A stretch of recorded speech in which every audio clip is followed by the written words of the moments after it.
La palabra mágica plástico proviene del griego plásticos, que significa simplemente moldear o dar forma. La necesidad de moldear y mejorar los materiales de la naturaleza es tan antigua como el hombre. El bronce, una mezcla de hierro y estaño que puede moldearse sometiéndolo al calor, fue, de algún modo, uno de los primeros plásticos. Pero fue la revolución industrial del siglo XIX la que estimuló la creación de plásticos y creó una enorme demanda de materiales que pudieran manipularse y moldearse fácilmente.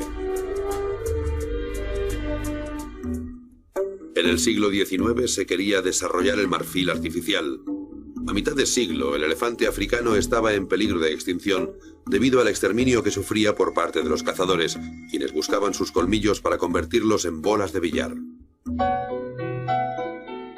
Alexander Parkes, un inventor inglés, descubrió un tipo de plástico parecido al marfil, al que llamó parkesina, y que ganó una medalla de bronce en la Exposición Universal de Londres de 1862. Parkes descubrió que la celulosa, las fibras vegetales de la madera y el algodón, mezcladas con ácido nítrico y un agente solvente o disolvente, se endurecían y al calentarse formaban un material ligero, fuerte y moldeable.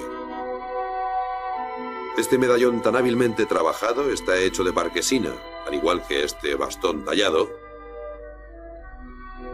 y estas molduras decorativas.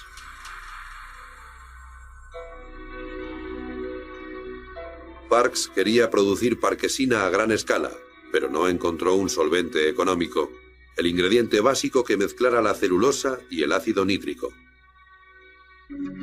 John Wesley Hyatt, impresor e inventor americano, tomó el relevo de Parkes. Hyatt tuvo varias ideas geniales. Para empezar, encontró el solvente mágico que uniría a la celulosa y el nitrato, era el alcanfor. También vio el potencial de este nuevo material, el plástico, que se podía producir a gran escala y convertir en infinitos productos. Y aún más importante, fue quien fundó las bases en las que se asentaría la nueva industria del plástico. Para ello, y valiéndose de sus extensos conocimientos de mecánica, diseñó y construyó muchas de las máquinas necesarias para manufacturar y moldear el plástico. Puesto que la celulosa era su ingrediente principal, Hyatt llamó celuloide al nuevo material. El celuloide acabaría convertido en 25.000 objetos distintos. El primero, la dentadura postiza, fue una alternativa a otras dentaduras de goma que resultaban más caras. Pero el celuloide despegó de verdad cuando a Hyatt se le ocurrió crear cuellos y puños de camisa postizos e impermeables.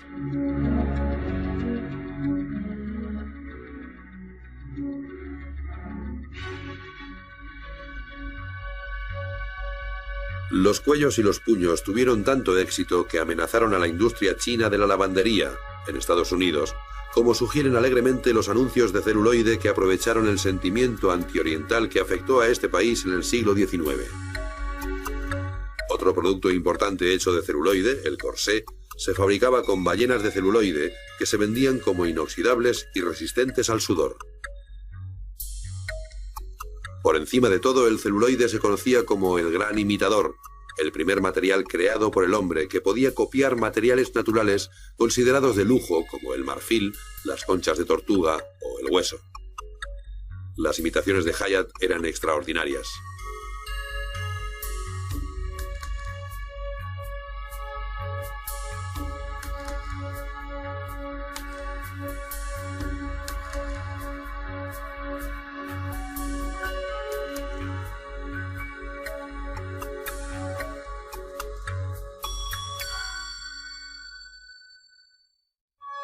El éxito del celuloide fue espectacular. El primer plástico parecía capaz de casi todo, y cuando su inventor dio con una forma de cortar hojas finas de este material para utilizarlo como una capa continua, nació una nueva industria. A principios del siglo XX se producían cada año más de 36 millones de kilos de película. El celuloide tuvo éxito a pesar de contener un defecto mortífero. Al estar compuesto en gran parte de ácido nítrico, se trataba de un material extremadamente inflamable. Esto creó un problema insólito con las bolas de billar, que eran el producto para el que se había inventado el celuloide. A menudo, tras ser golpeadas, explotaban, provocando el caos y el terror entre los presentes.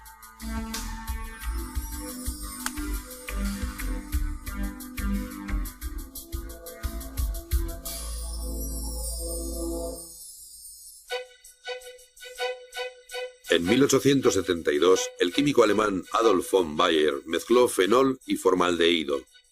Los puso en el tubo de ensayo y al cabo de poco se desbordaron en una llama gaseosa. Y entonces sucedió lo que los químicos llaman la reacción fenol-formaldehído. Se mezclaron y formaron una masa pegajosa y viscosa que no servía para nada. O por lo menos no servía para nada hasta que apareció Leo Baekeland, un brillante químico e inventor estadounidense que acabaría siendo considerado el padre de los plásticos modernos. Baekeland estudió la reacción fenol-formaldehído y observó que la sustancia pegajosa se volvía dura al calentarla y que tomaba la forma del continente en el que se hallaba. Sin embargo, la reacción fenol-formaldehído tenía un grave problema. Al calentarlos, los productos químicos emitían un gas que hacía que se solidificaran en una masa espumosa que se desmigajaba fácilmente. Como Hyatt se vio obligado a diseñar una forma efectiva de procesar el material. Lo consiguió al inventar el método de calor y presión, y al diseñar una máquina, el bakelizador, que calentaba los productos a altas temperaturas y los presionaba para expulsar el gas y crear un material suave, liso y duro. A este material, descubierto en 1907, lo llamó bakelita. La bakelita representó un paso de gigante en la historia del plástico. A diferencia del celuloide, que se componía básicamente de algodón y madera descompuestos, la bakelita era fruto del tubo de ensayo y no tenía analogía en la naturaleza. Cuando el fenol y el formaldehído reaccionaban al calor, formaban moléculas que no habían producido hasta entonces miles de millones de años de evolución. Había empezado realmente la era de las moléculas y los materiales creados por el hombre. Además, la bakelita dio origen a una nueva y extensa categoría de plásticos, los termoplásticos, que eran duros, resistentes, antiinflamables y prácticamente irrompibles, además de conservar indefinidamente su forma una vez moldeados. La bakelita, el material de los 1000 usos, permitió fabricar teléfonos, cámaras, relojes, radios, joyas y sí, bolas de billar que no explotaban. Tras la Primera Guerra Mundial, la bakelita fue considerada por los diseñadores como el material de su era, no porque imitara de forma efectiva los materiales tradicionales, sino porque era artificial, es decir, no natural. Las fibras artificiales llegaron en 1939 de la mano de Wallace Carothers y la empresa DuPont, que buscaban un sustituto para la seda natural. Carothers partió de sustancias de la propia seda y logró un nuevo polímero, la poliamida, que comercialmente se llamó nylon. A principios de siglo se desarrolló en Francia un material semisintético creado de celulosa tratada químicamente llamado rayón. Era una especie de seda para la mujer y se hizo muy popular, especialmente en los años 30, cuando formaba parte del 85% de las prendas de vestir. No obstante, el rayón tendía a deformarse, a pegarse a la piel e incluso a disolverse. En 1927, la empresa DuPont inició la investigación secreta de un nuevo tejido llamado Fibra 66. Al frente del proyecto estaba un científico de la Universidad de Harvard, Wallace Carothers, contratado para hacer investigación pura, es decir, investigación sin fines comerciales. Fue uno de los más importantes investigadores del nuevo material. Verificó y dibujó las estructuras encadenadas de las moléculas de plástico y desató la era del diseño molecular.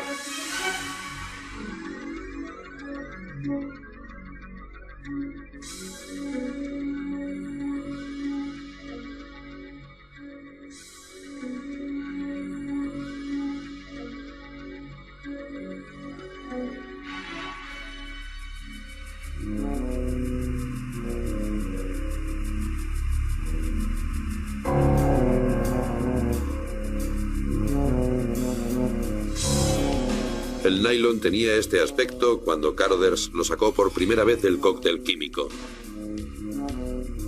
El material era extraordinariamente flexible y sorprendentemente fuerte, ideal para un amplio abanico de aplicaciones. La primera fue como sustituto de las cerdas animales que llevaban los cepillos de dientes de la época.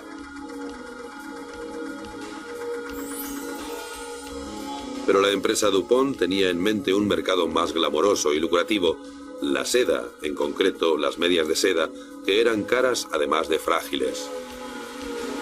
DuPont invirtió mucho tiempo y dinero en diseñar la maquinaria necesaria para producir a gran escala el hilo de nylon y tejerlo para fabricar medias. El eco que produjeron las nuevas medias fue extraordinario. La empresa anunció que eran fuertes como el acero, finas como una tela de araña. Los periodistas afirmaron que no se hacían carreras en la fibra milagrosa, ni con un cigarro encendido, una lima de uñas, una navaja de afeitar o un soplete. A principios de 1940 se puso a la venta y en un solo día todas las existencias de medias de nylon, 5 millones de pares, se habían agotado. Pero la locura del nylon acabó al cabo de unos meses, cuando Japón atacó Pearl Harbor. Todo el nylon, unos 30 millones de toneladas, fue requisado para la guerra y se usó mayoritariamente para los paracaídas. El 14 de febrero de 1946, tras el fin de la contienda, las medias volvieron a las tiendas y su éxito fue aún más arrollador.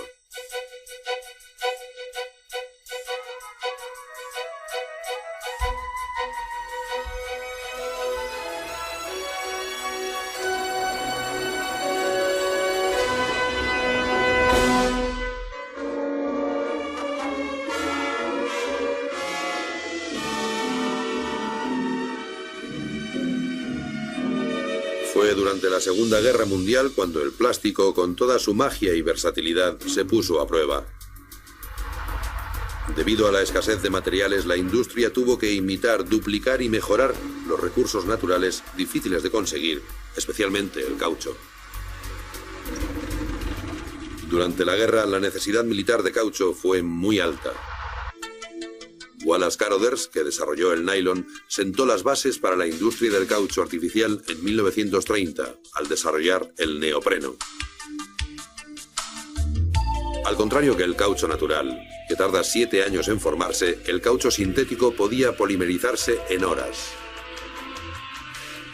Siguiendo órdenes del Ministerio de Defensa, se lanzó una industria del caucho sintético de miles de millones de dólares de la noche a la mañana. En 1944, 50 plantas producían 800.000 toneladas de caucho artificial al año, el doble de la producción de caucho natural antes de la guerra. Estas reservas tan amplias supusieron una ventaja enorme para Estados Unidos y sus aliados cuando la guerra se convirtió en una guerra de suministros.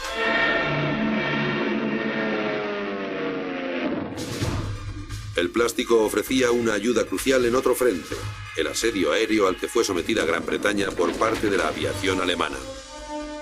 La aviación alemana, con más de 4.000 aviones, empezó a atacar Londres en 1940. El país era defendido por la pequeña y anticuada Fuerza Aérea Real Inglesa, la RAF. Sorprendentemente, los británicos ganaron la guerra aérea y lo hicieron con la ayuda de un plástico secreto llamado polietileno. El polietileno era un aislante eléctrico excepcionalmente resistente y muy ligero. Era la única sustancia conocida que podía aislar los equipos de radar de alto voltaje sin añadir excesivo peso a los aviones. En consecuencia, los pilotos británicos podían llevar radares en los aviones, lo que les daba una ventaja vital de noche y con niebla. La contribución menos conocida y más espectacular del plástico durante la guerra fue el teflón, un material muy resbaladizo que más tarde se utilizó como superficie antiadherente en cazuelas y sartenes.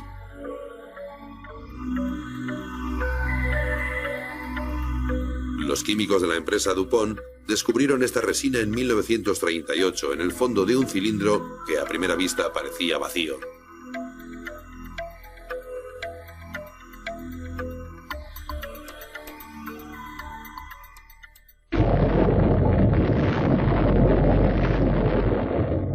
En 1944 se le encontró una utilidad cuando los científicos, en la carrera por partir el átomo, buscaban algo con propiedades singulares.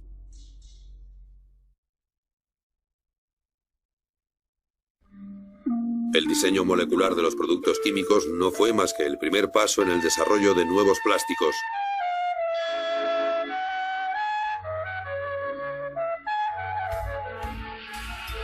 La materia prima química de los plásticos tenía que producirse a gran escala. Eran sustancias gruesas, vastas, mantecosas, que a menudo parecían sacadas del caldero de una bruja.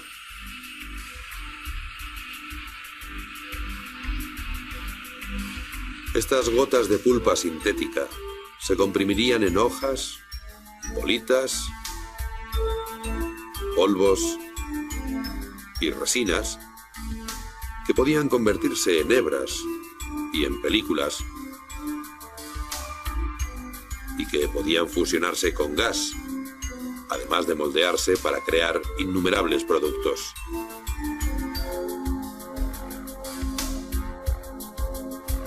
Este era, más que cualquier otro, el milagro de los plásticos, la pura plasticidad, la posibilidad de transformarlo en cualquier forma imaginable. Esos momentos iniciales expresan la forma informe del plástico, su capacidad de ser nada y serlo todo al mismo tiempo. Esa capacidad se demostró una y otra vez finalizada la Segunda Guerra Mundial, con la fabricación de miles de productos. Uno de los productos que tuvo mayor aceptación fue una línea de fiambreras llamadas Tupperware.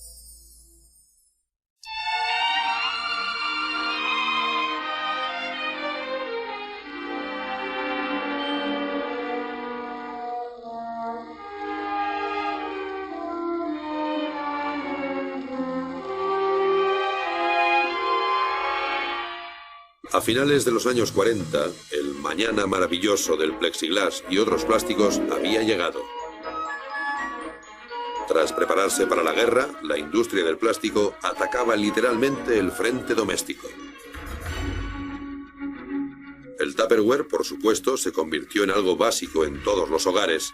Esta línea de fiambreras revolucionaria, diseñada por el empresario del plástico Earl Tupper, estaba hecha de polietileno, el mismo plástico que había permitido a los británicos mejorar el radar.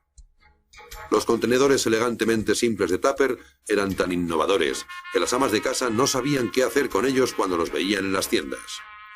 El Tupperware empezó a venderse a través de la venta directa con las famosas meriendas de Tupperware, en las cuales se mostraba a los clientes sus posibles usos y aplicaciones.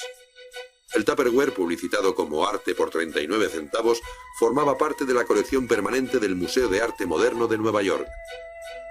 Tupper lo vendía con garantía de por vida y ayudó a mejorar la reputación de los plásticos de uso diario como bienes de calidad más que como objetos de usar y tirar. Los laminados, como la fórmica, fueron otro plástico revolucionario de la posguerra. La fórmica fue calificada como la maravilla que se limpia fácilmente y transformó las tiendas y grandes superficies con una increíble variedad de diseños.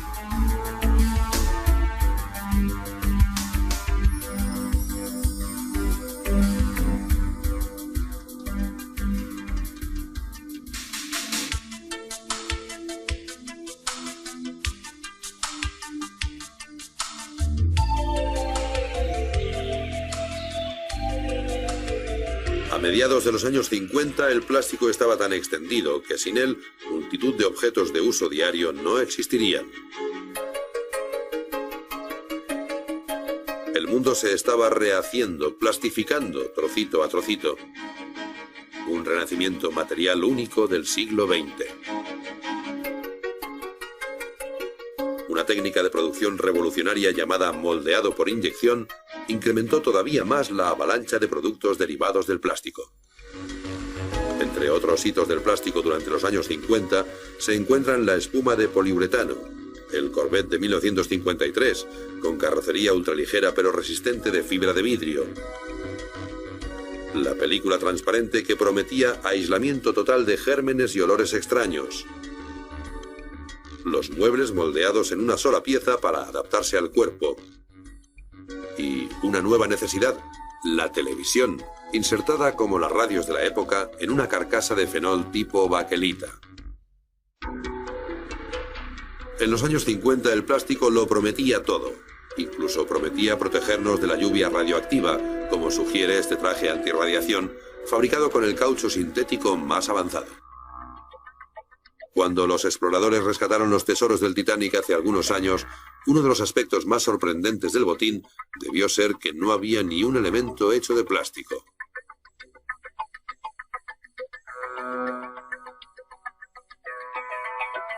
En 1964, de los 44 objetos que Westinghouse puso en su cápsula del tiempo para la Exposición Universal y que debían representar la vida moderna eran de plástico, y el número iba en aumento.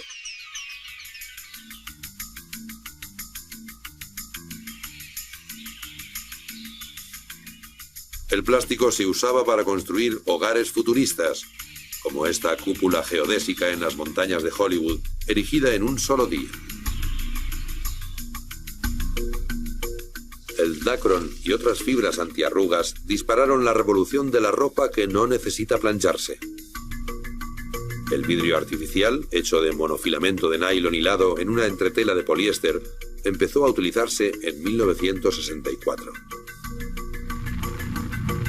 Los plásticos resistentes al calor de la era del espacio ayudaron a poner a satélites y astronautas en órbita.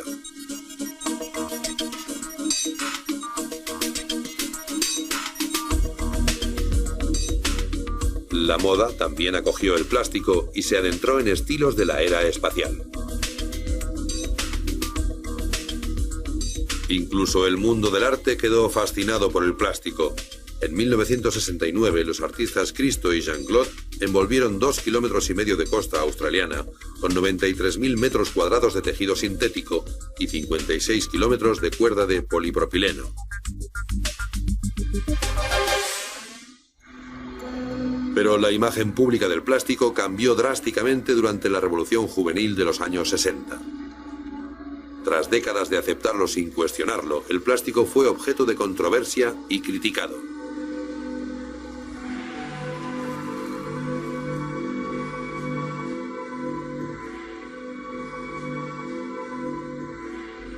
Miles de millones de botellas de refrescos y de bolsas de plástico contribuyeron a su mala imagen, llenando los basureros de residuos no biodegradables que podían durar millones de años. La presunta relación con el cáncer de algunos plásticos, como el PVC, que se usan en multitud de objetos, desde las tuberías hasta los cubiertos, le asestaron a su imagen otro duro golpe, y las emanaciones tóxicas que se producen al quemar el plástico supusieron otro obstáculo. Uno de los problemas ecológicos derivado del uso de plásticos afecta a las focas, ya que se estima que alrededor de 40.000 quedan estranguladas en redes y tiras de plástico cada año. Al recibir tantas críticas, la industria del plástico se defendió argumentando que el plástico es bueno para el medio ambiente porque precisa mucha menos energía para producirse que los materiales que sustituye. A la vez, los fabricantes de plástico lanzaron una gran campaña educativa sobre reciclaje. A finales de los años 90 se reciclaban más de 30.000 contenedores de plástico rígidos. Cada año la empresa Willman Company salva más de 3.000 millones de botellas del basurero y ayuda a convertir la basura en ropa de calle y de deporte de última moda. Los fabricantes de plástico también han desarrollado plásticos verdes, polímeros producidos de maíz y otros cultivos que se biodegradan como la piel de un plátano.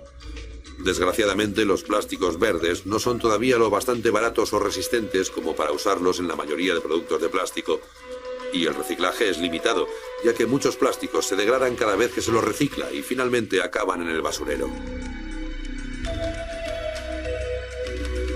A pesar de estos problemas, los plásticos siguen evolucionando. El Lexan, lanzado al mercado comercial durante los años 70 por la empresa General Electric, es prácticamente irrompible. El Kevlar, desarrollado por la empresa DuPont, era tan fuerte que su fabricante tuvo que negar los rumores de que provenía de otro planeta. El plástico se usaba para hacer de todo, desde el primer avión propulsado por el hombre hasta el coche que no se abolla, pasando por el hielo artificial. Y en el campo de la medicina, el plástico hizo posible darle al hombre un corazón artificial. El plástico ha tenido un papel vital en la medicina desde los años 40, especialmente en el área de las prótesis y los trasplantes de órganos. El cuerpo humano prefiere los trasplantes desarrollados con materiales plásticos a los humanos, los cuales tiende a rechazar. El rechazo es un proceso en el que el material biológico de un órgano trasplantado, por ejemplo, es atacado por anticuerpos y por glóbulos blancos que destruyen ese material. El último corazón del Dr. Jarvik, el Jarvik 2000, es una bomba en miniatura que se introduce en el corazón natural del paciente y está hecha de titanio Dacron, poliuretano, silicona y otros plásticos. El plástico, por supuesto, ha perdido parte de su encanto y de la promesa inicial, según la cual los materiales futuristas podrían resolver cualquier problema y cubrir cualquier necesidad. Y sin embargo, el plástico representa una gran ruptura con el pasado, una nueva era en la que los humanos pueden manipular y diseñar moléculas, crear nuevos materiales y, en un sentido muy real, reinventar la naturaleza.